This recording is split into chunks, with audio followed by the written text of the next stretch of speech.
여러분, 혹시 주택연금 들어보셨나요? 노후 대비하려고 들었는데 막상 신청하고 나니 생각보다 복잡하고 예상보다 적게 받는다. 이런 얘기 주변에서 한 번쯤 들어보셨을 거예요. 저도 솔직히 처음 들었을 땐 뭘 어떻게 준비해야 하는지 전혀 몰랐습니다. 그냥 노후 대비용이니까 괜찮겠지 하고 들었는데 막상 경험해보니 뼈저리게 후회한 부분이 있거든요. 특히 우리 같은 60대 이상 시니어에게는 이런 선택이 정말 크고 중요한 문제예요. 수십 년 모아온 집 하나, 그 집을 담보로 노후를 준비하는 건데 조금만 잘못 이해하거나 준비가 부족하면 내 생활비가 부족해지거나 생각지도 못한 문제가 생길 수 있어요. 이 영상에서는 그런 후회 사례를 솔직하게 알려드리면서 같은 실수 반복하지 말자는 마음으로 준비했습니다. 그리고 단순히 문제만 이야기하는 게 아니라 어떻게 하면 후회 없이 주택연금을 활용할 수 있는지도 알려드릴 거예요. 혹시 여러분도 이런 경험 있으신가요? 주택연금 들어야 하나 말아야 하나, 그런데 뭐가 뭔지 모르겠다. 막연한 불안, 궁금함, 걱정. 저도 그 마음 충분히 이해합니다. 이 영상을 끝까지 보신다면 최소한 뭐를 체크해야 하는지는 명확히 알 수 있을 거예요. 노후 대비는 늦으면 늦을수록 선택지가 줄어듭니다. 그렇다고 너무 불안해할 필요도 없어요. 조금만 정보를 알고 조금만 준비하면 충분히 안전하게 노후를 지킬 수 있거든요. 그러니까 지금 편하게 앉으시고 차근차근 이 영상과 함께 주택연금의 현실과 꿀팁을 확인해 보세요. 끝까지 보면 이제 뭘 준비해야 하는지 알겠다. 그 한마디만으로도 충분히 마음이 편해질 거예요. 자, 그럼 지금부터 주택연금, 왜 우리가 잘 몰라서 후회하게 되는지부터 차근차근 이야기해 볼게요. 자, 이제 본격적으로 주택연금이 뭔지 쉽게 이야기해 볼게요. 주택연금은 쉽게 말해서 내가 가진 집을 담보로 해서 매달 연금을 받는 제도예요. 집을 팔지 않고도 돈을 받을 수 있다는 장점 때문에 요즘 시니어분들이 많이 관심 갖죠. 예를 들어 서울에 오래된 아파트를 가진 김씨 가명 할머니가 있어요. 집을 팔긴 싫은데 매달 생활비가 조금 부족하다고 느껴서 주택연금을 신청했어요. 그럼 은행이나 금융기관에서 김 할머니 집을 담보로 일정 금액을 계산해서 매달 안정적으로 연금을 지급해 주는 거죠. 말 그대로 내 집에서 계속 살면서 돈도 받는 방법이에요. 좋은 점도 있지만 단점도 있어요. 장점은 생활비가 안정적으로 들어오고 집을 팔 필요가 없다는 점이죠. 하지만 단점은 생각보다 월 지급액이 낮을 수 있고 상속이나 세금 문제, 이자율 변화에 따라 예상보다 불리해질 수도 있다는 거예요. 또 몰랐던 사실 중 하나는 내가 10년 이상 집을 갖고 있어도 은행에서 정한 집값 기준이나 나이 계산 방식 때문에 생각보다 많이 못 받는 경우가 있다는 점이에요. 그리고 중요한 건 주택연금은 모든 집이 다 가능한 게 아니다예요. 예를 들어 대도시 중심가의 아파트는 가능하지만 시골의 작은 집은 제한이 있을 수 있어요. 또 부부가 함께 살고 있다면 연금액 계산이 달라질 수 있고 남편이나 아내 중 한 명이 돌아가시면 지급액이 바뀌기도 하죠. 정리하면 주택연금은 집을 담보로 안정적인 노후 소득을 만들 수 있는 제도지만 신청 전에는 장단점과 조건을 정확히 아는 게 정말 중요합니다. 몰라서 신청했다가 나중에 후회하는 경우가 많거든요. 자, 이제 많은 시니어분들이 실수하기 쉬운 주택연금 신청 전 꼭 알아야 할 함정 5가지를 알려드릴게요. 이걸 미리 알면 나중에 내가 미리 체크했어야 했는데 하는 후회를 줄일 수 있습니다. 첫 번째, 예상 월 지급액과 실제 지급액 차이. 많은 분들이 신청 전에 계산기를 보고 이 정도면 충분하겠지 하고 안일하게 생각해요. 하지만 실제로는 은행에서 정한 집값 기준, 나이, 금리 등에 따라 계산된 금액보다 적게 나오거나 생활비에 부족할 수 있습니다. 실제 사례로 서울의 아파트 한 채 가진 박씨 할머니는 월 80만 원 정도 예상했는데 실제로는 65만 원만 나와서 처음 몇 달 동안 생활비 조정 때문에 힘들었다고 합니다. 두 번째, 세금과 비용 문제. 주택연금이라고 해서 세금이나 추가 비용이 없는 건 아니에요. 연금액에 따라 일부 소득세가 붙을 수 있고 집 유지비, 관리비 등은 여전히 본인이 부담해야 합니다. 김할아버지는 월 수령액이 70만 원인데 관리비와 세금 때문에 실제 손에 쥐는 돈은 60만 원대밖에 안 돼서 당황했다고 해요. 세 번째, 상속 문제. 주택연금은 내 집을 담보로 하는 만큼 상속에도 영향을 줍니다. 만약 배우자가 남아있다면 연금액이 달라지고 상속인에게는 자녀 부채가 넘어갈 수도 있어요. 정확히 이해하지 않고 신청하면 가족 간의 분쟁이 생길 수 있습니다. 네 번째, 주택연금 대상 주택 제한. 모든 집이 다 주택연금 가능하지 않아요. 일정 면적 이상, 일정 가격 이하, 혹은 지역 제한이 있습니다. 강남 아파트를 가진 이모 씨는 내 집이면 다 되는 줄 알았다가 은행에서 안 된다고 해서 당황했다는 사례가 있습니다. 사전에 확인하지 않으면 허무하게 신청이 거절될 수 있어요. 다섯 번째, 금리와 지급 방식 변화. 주택연금은 고정금리만 있는 게 아니고 일부 변동금리 상품도 있어요. 금리가 오르면 연금액이 달라지거나 장기적으로 수령액이 감소할 수 있습니다. 또 일시금 선택과 월 지급 선택에 따라 생활비 패턴이 완전히 달라집니다. 신청 후, 이걸 조금 더 공부했어야 했는데 하는 분들이 많아요. 결론적으로 주택연금은 좋은 제도지만 내 집을 담보로 한다는 점에서 신중하지 않으면 후회할 수 있습니다. 여러분, 이제 실제 후회 사례를 들어보며 쥐뿔도 모르고 들었다는 말이 왜 나오는지 생생히 보여드릴게요. 서울에 사는 김할머니 가명 사례예요. 60대 중반 남편과 함께 살고 계셨고 노후 생활비를 안정적으로 만들기 위해 주택연금을 신청했습니다. 처음엔 계산기로 예상 월 수령액을 80만 원 정도로 보고 이 정도면 생활비에 문제 없겠다 하고 안심했죠. 하지만 막상 신청 후 첫 달 실제로 받으니 65만 원밖에 안 나왔습니다. 그런데 생활비는 이미 월 70만 원 이상이 필요했고 관리비와 공과금, 보험료까지 합치면 손에 쥐는 돈은 60만 원대 초반. 왜 계산기랑 다르지? 하며 며칠 동안 계산기를 다시 들여다봤지만 이미 신청서 제출 후라 바꿀 수 없었습니다. 게다가 몰랐던 부분 중 하나가 상속 문제였어요. 남편이 먼저 돌아가시면 연금액이 달라진다는 사실을 미리 알았다면 좀 더 신중하게 계획을 세울 수 있었는데 그 부분을 제대로 확인하지 않아 가족과 상속 문제로 잠시 불편을 겪기도 했습니다. 김 할머니는 이렇게 이야기합니다. 내가 쥐뿔도 모르고 들었구나. 정보 조금만 더 있었으면 준비해서 시작했으면 이렇게 힘들지 않았을 텐데. 많은 시니어분들이 비슷한 감정을 느낍니다. 또 다른 사례로 박 할아버지는 지방 소도시에 있는 주택을 담보로 주택연금을 신청했는데 은행에서 제시한 기준 가격 때문에 예상보다 훨씬 낮은 연금액을 받았어요.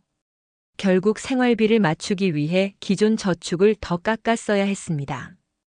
이런 사례들을 보면 알 수 있죠. 주택연금은 좋은 제도이지만 제대로 준비하지 않으면 예상치 못한 문제와 생활비 부족, 심리적 스트레스까지 이어질 수 있습니다. 자, 이제 후회하지 않으려면 어떻게 준비해야 할까요? 주택연금을 제대로 활용하려면 전문가들이 공통적으로 강조하는 체크리스트가 있습니다. 하나씩 차근차근 살펴볼게요. 첫 번째, 예상 월 지급액과 실제 지급액 확인. 계산기만 믿지 마세요. 은행이나 금융기관에서 제공하는 공식 산출 기준을 꼭 확인해야 합니다. 예상 금액과 실제 지급액이 달라질 수 있으니 신청 전 상담에서 내 나이, 집가, 금리 기준으로 월 얼마를 받을 수 있나요? 이 부분은 반드시 확인하세요. 두 번째, 세금과 비용 체크. 주택연금 수령액에도 일부 소득세가 붙을 수 있어요. 또 관리비, 공과금, 보험료 등은 여전히 본인이 부담합니다. 상담할 때 월 수령액에서 세금과 추가 비용을 제외하면 실제로 손에 쥐는 금액은 얼마인지 확실히 물어보세요.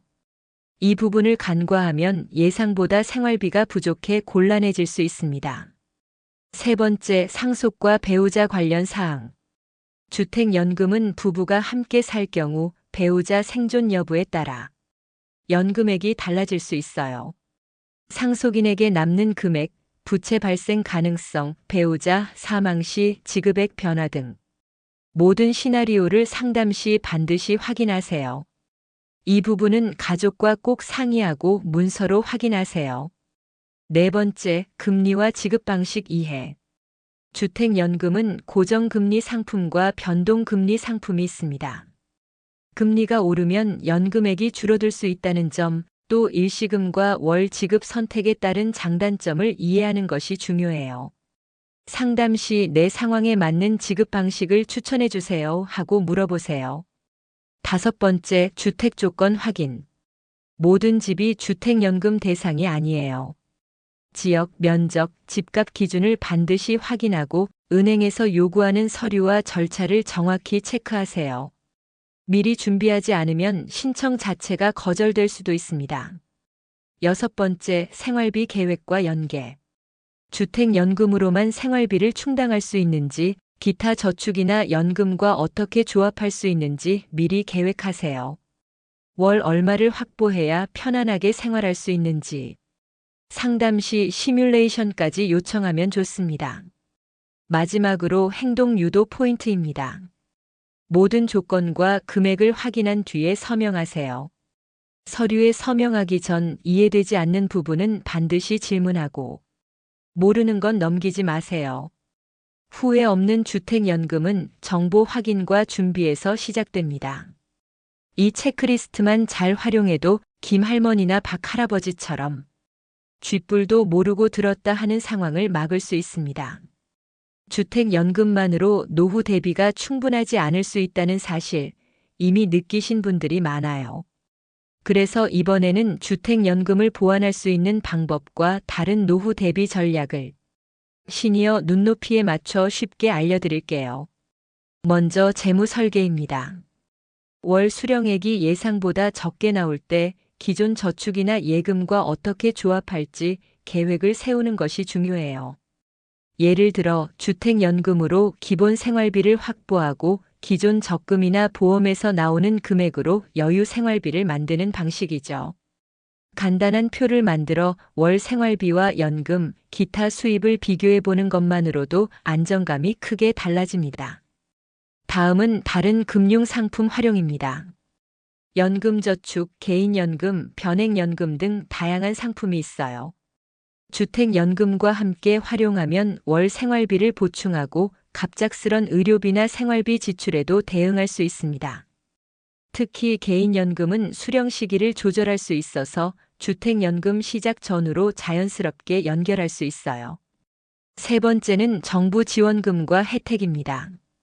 기초연금, 노인장기요양보험, 건강보험 혜택 등 시니어에게 제공되는 다양한 지원이 있습니다. 주택연금 수령액이 부족할 경우 이런 정부 지원금까지 포함해 생활비 계획을 세우면 훨씬 여유가 생겨요. 내가 받을 수 있는 지원금은 무엇이 있는지 꼭 확인해 두세요. 또한 부동산 활용 방법도 있습니다. 주택연금 외에 주택 일부를 임대하거나 작은 평형으로 다운사이징하는 방법도 있어요. 집을 활용하면서도 생활비를 보완할 수 있고 필요할 때 현금화가 가능해 부담을 줄일 수 있습니다. 마지막으로 생활비 절약과 건강관리입니다. 연금과 저축만으로는 부족할 때 생활비 계획을 조금 더 현실적으로 조정하는 것도 필요해요. 식비, 관리비, 공과금 등 항목별로 지출을 체크하고 불필요한 비용을 줄이면 생활 여유가 생깁니다. 건강이 유지되면 의료비 부담도 줄어들고 더 안정적인 노후 생활이 가능합니다. 결국 중요한 건 한 가지 방법에만 의존하지 않고 다양한 방법을 조합하는 것입니다. 주택연금은 큰 기둥이 되지만 재무 설계, 금융 상품, 정부 지원금, 생활관리까지 함께 고려해야 정말 편안하고 안정적인 노후를 만들 수 있습니다. 이제 주택연금을 준비하면서 실제로 이건 꼭 챙기세요라고 자신있게 말씀드릴 팁들을 알려드릴게요. 체크리스트 형식으로 정리하면 훨씬 기억하기 쉽습니다. 첫 번째, 준비 서류. 신청 전에는 기본 서류부터 꼼꼼히 준비하세요. 주택등기부등본, 주민등록등본, 가족관계증명서, 그리고 기존 대출 관련 서류까지 모두 챙기면 상담할 때 시간을 절약하고 실수도 줄일 수 있어요. 서류가 빠지면 나중에 다시 제출해야 해서 번거롭습니다. 두 번째, 상담 질문. 주택연금 상담 시 꼭 물어야 할 항목들을 미리 준비하세요. 예상 월 수령액, 세금과 공과금 차감 여부, 배우자 수령 여부, 금리 변동 가능성 등입니다. 이걸 확인하면 후회가 줄어듭니다. 단순히 듣고 넘어가지 말고 상담사가 설명하는 금액과 조건을 꼭 문서로 받아두세요. 세 번째, 예상 계산. 월 수령액이 실제 생활비를 충당할 수 있는지 미리 계산해 보세요. 생활비, 의료비, 관리비 등을 모두 포함해서 주택연금과 기존 수입, 저축을 합쳐서 비교하는 겁니다. 이 과정을 통해 부족한 부분을 미리 대비할 수 있어요. 네 번째, 가족과 상의. 혼자 결정하지 마세요. 자녀나 배우자와 함께 상속, 상호 책임, 향후 계획을 공유하면 나중에 불필요한 갈등과 혼란을 예방할 수 있습니다. 다섯 번째, 마음의 준비. 서류와 계산만으로 끝나는 게 아닙니다. 내가 준비했으니 괜찮다는 마음의 안정도 중요해요. 재정 안전뿐 아니라 심리적 안정감이 있어야 신청 과정도 편하게 진행됩니다. 이 체크리스트만 활용해도 쥐뿔도 모르고 들었다 하는 후회는 크게 줄어듭니다. 준비와 확인, 그리고 가족과의 상의가 핵심입니다. 주택연금을 신청하면서 겪은 후회와 실수 사례를 함께 살펴봤는데요. 이제 중요한 건 후회만 하지 말고 지금이라도 점검하자입니다. 많은 시니어 분들이 이미 늦었나? 하고 걱정하시지만 절대 그렇지 않아요. 주택연금은 신청 전 준비와 확인만 제대로 해도 충분히 안전하게 활용할 수 있습니다. 오늘 알려드린 체크리스트, 상담 시 질문, 예상 계산, 가족 상의까지 한번 점검하면 그동안 느꼈던 막연한 불안과 걱정이 눈에 띄게 줄어듭니다. 그리고 꼭 기억하세요. 재정적인 안전뿐만 아니라 마음의 안정도 함께 챙기는 것이 중요합니다. 쥐뿔도 모르고 들었다 하던 마음을 내려놓고 지금부터라도 차근차근 준비하면 누구나 안전하고 편안하게 노후를 계획할 수 있어요. 오늘 영상을 끝까지 보신 여러분은 이미 큰 한 걸음을 내디디신 겁니다. 이제 행동으로 옮기세요. 서류를 정리하고 상담 질문을 메모하고 예상 수령액을 계산해 보는 것만으로도 충분합니다. 조금씩 준비할수록 미래의 후회와 불안은 줄어듭니다. 마지막으로 강조하고 싶은 메시지입니다. 늦었다고 생각하지 마세요. 지금 점검하고 준비하는 그 순간부터 여러분의 노후는 더 안전하고 더 편안해집니다. 주택연금은 단순한 금융 상품이 아니라 스스로를 지키고 사랑하는 방법이기도 합니다. 오늘 영상에서 얻은 팁 하나만이라도 실천해 보세요. 작은 행동이 큰 차이를 만들고 후회 없는 선택으로 이어집니다. 그리고 꼭 기억하세요. 준비된 마음으로 시작하는 노후 그 자체가 이미 큰 보상입니다. 여러분의 노후가 안전하고 행복하게 채워지길 진심으로 응원합니다. 오늘 영상 끝까지 함께 해주셔서 감사합니다.